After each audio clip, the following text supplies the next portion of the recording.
Hello everyone, আপনাদের সবাইকে স্বাগত জানাচ্ছি ক্রিক ট্রেনিং এর এই ভিডিওতে। গতকালকে আইপিএল এর যে মিনি অকশন হয়েছে, সেই অকশনে ক্যামেরন গ্রিন তিনি কিন্তু 25.20 কোটি রুপি পেয়েছেন।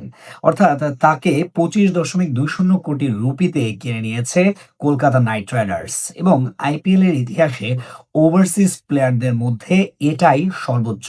অর্থাৎ most expensive buy for any team in the history of IPL for an overseas player এবং এই যে রেকর্ডটা তিনি করলেন, এই রেকর্ডটা করার পিছনে কিন্তু তার কিছুটা স্ট্যাটেরও অবদান আছে। তিনি এখন পর্যন্ত ২৯ টা আইপিএল এর ম্যাচ খেলেছেন এবং সেখানে তার সর্বোচ্চ স্কোর যদি বলি 100 নট আউট এবং তিনি ৪১ এভারেজে রান করেছেন এবং তার স্ট্রাইক রেটটা হচ্ছে সবচেয়ে আকর্ষণীয়। সেটা হচ্ছে ১৫৩ এর ওপরে। বোলিংয়ে যদিও কিছুটা ইকোনমি রেট বেশি ৯ এর উপরে, বাট এভারেজটা ৪১, এভারেজটাও কিন্তু খুব একটা ভালো নয়। বাট কেউ আবার বলছেন যে এটা আসলে ওভাররেটেড একটা বিড হয়েছে ক্যামেরন গ্রিনের জন্য। কলকাতা নাইট রাইডার্স আসলে কেন এত টাকা খরচ করলো? অনেকেই বলছেন। বাট গ্রিনের মধ্যে একটা সম্ভাবনা আছে। তিনি টি-টোয়েন্টি ক্রিকেটে কিন্তু ভালোই খেলে থাকেন। যেদিন আসলে তিনি ভালো খেলা শুরু করেন, ঐদিন আসলে তাকে কেউ আর থামাতে পারে না।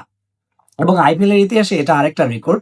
সেটা হচ্ছে যে 3rd মোস্ট এক্সপেনসিভ প্লেয়ার। সেটা হচ্ছে বোথ ইন্ডিয়ান কিংবা ওভারসিজ দুটো মিলিয়ে এটা 3rd মোস্ট এক্সপেনসিভ। ১ম যে এক্সপেনসিভ প্লেয়ার বাই ছিল সেটা হচ্ছে ঋষভ পান্ট, সেটা ২৭ কোটির উপরে এবং শ্রেয়াস আয়ার ২য় অবস্থানে, ৩য় অবস্থানে কিন্তু এই ক্যামেরন গ্রিনের বিডটা এবং অস্ট্রেলিয়ান ডলারে আসলে $৪.২ বিলিয়ন, যেটা আসলে হোভার্ট হ্যারিকেন্স এবং সিডনি থান্ডারের ম্যাচে রিকি পন্টিং কমেন্টেটরদের সাথে আসলে বলছিলেন যে এরকম একটা রেকর্ড আসলে ক্যামেরন গ্রিন করলেন। সেটা অবশ্যই অস্ট্রেলিয়ানদের জন্য অনেক গর্বের একটা বিষয় এবং আবার অনেকেই অস্ট্রেলিয়ানরাই আবার দেখছিলাম যে অনেকেই কমেন্ট করছিলেন যে আসলে এটা এক্সেস হয়েছে, ওভাররেটেড একটা বিষয় হয়েছে। কারণ ক্যামেরন গ্রিনের মতো প্লেয়ার এত বেশি কেন পেলেন? তার চেয়েও বেটার প্লেয়াররা কিন্তু ছিল।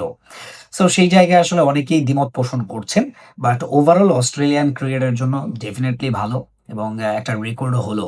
ওভারসিজ প্লেয়ারদের মধ্যে সবচেয়ে বেশি টাকা কিন্তু তিনি পেতে যাচ্ছেন। আজকের ভিডিও এ পর্যন্তই। ভিডিওটি যদি ভালো লাগে, যারা ইউটিউবে দেখছেন তারা চ্যানেলটিতে সাবস্ক্রাইব করবেন, ভিডিওটিতে লাইক দিবেন, কমেন্ট করবেন এবং যারা ফেসবুকে দেখছেন তারা পেজটি ফলো করবেন, ভিডিওটিতে লাইক দিবেন, কমেন্ট করবেন এবং শেয়ার করবেন। ধন্যবাদ সবাইকে।